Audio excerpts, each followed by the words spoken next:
सबसे पहले तो बताएं प्रेस कॉन्फ्रेंस करके। प्रेस कॉन्फ्रेंस, हम लोग प्रवक्ता हैं, हमारा अधिकार है प्रेस कॉन्फ्रेंस का, इसलिए हम प्रेस कॉन्फ्रेंस कर रहे हैं। अब हम शुरू करते हैं। बिहार विधानसभा के चुनाव में पूरी ताकत से एनडीए जीतने जा रहा है। इस बार 200 से ज्यादा सीट जीतेंगे और सरकार बनाएंगे, इसमें कोई शक की गुंजाइश नहीं है। 2010 से भी अच्छा माहौल है और इस बार बीजेपी, जनता दल यूनाइटेड, चिराग जी की पार्टी, मांझी जी और कुशवाहा जी की पार्टी मिलकर चुनाव लड़ रही है। हम बिहार में 210 से ज्यादा सीट जीतेंगे और 2010 का रिकॉर्ड तोड़ेंगे। हम लोगों को भागलपुर इस बार रिकॉर्ड वोटों से जीतेंगे और भागलपुर में इस बार के विधानसभा के चुनाव में श्री रोहित पांडे भारी बहुमत से जीतने वाले हैं। 7 विधानसभा क्षेत्र से हम लोग जीतेंगे। बिहार में नीतीश कुमार जी के नेतृत्व में सरकार बनाएंगे। अभी राहुल गांधी मर्यादाएं तोड़ रहे हैं। राहुल गांधी प्रधानमंत्री को अपमान करने की कोशिश कर रहे हैं। जिस तरह की भाषा राहुल गांधी ने बोली है, उन्होंने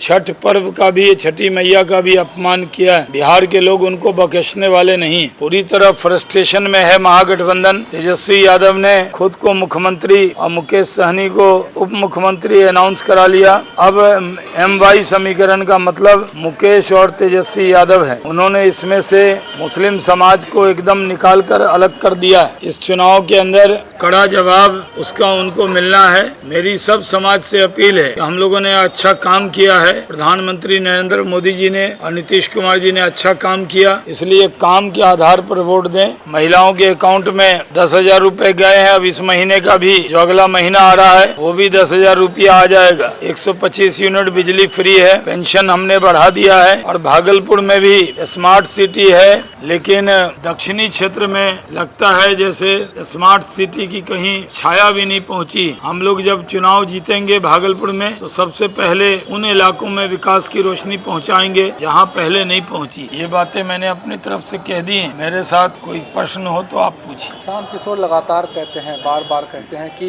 वोट बिहारियों का लेते हैं और फैक्ट्रियां सूरत में जाके लगा देते हैं। इस पर अभी साहू परबत्ता में एक फैक्ट्री लग गई है, जाके देख लीजिए, बगल में। हमारे टाइम शुरू हुई थी, अभी उद्घाटन नहीं हुआ है। 17 इथेनॉल प्लांट लगा है, कई फैक्ट्री लगी है। जितना इंडस्ट्रियल एरिया में जमीन थी सब पे फैक्ट्री लग गई है। पंडौल में देश का सबसे बड़ा टेक्सटाइल का कारखाना बनकर तैयार है, दिसंबर तक उद्घाटन होगा। उनको जाकर वो सब एरिया में देखना चाहिए और बिहार को AI का हब बनाया जाएगा, ऐसा अमित शाह जी ने कहा है। अमित शाह जी कहते हैं कि यहाँ जमीन कमी है और उसके बाद बाकी अडानी जी को है कि जमीन दे दिया जाता है 1 रुपए के इसमें, तो इसमें क्या कहना आपका? अमित शाह जी ने जो कहा है उसका मकसद ये है कि यहाँ ज्यादातर खेती की जमीन और 3 फसल होने वाली जमीन बिहार में है और किसान जमीन से बड़ी मोहब्बत करते हैं। तो कहीं से भी जब जमीन लेनी होती है रोड के लिए तो लिया जाता है और जब लिया जाएगा फैक्ट्री के लिए भी तो लिया जाएगा। लेकिन जैसे झारखंड में जमीन ज्यादा है, बांका में चले जाएंगे, बगल में बहुत जमीन बंजर भूमि है, जमुई के अंदर भी बहुत भूमि है, लेकिन भागलपुर के अंदर जो है आपको फसली भूमि ज्यादा मिलेगी। उनके कहने का मकसद यही था।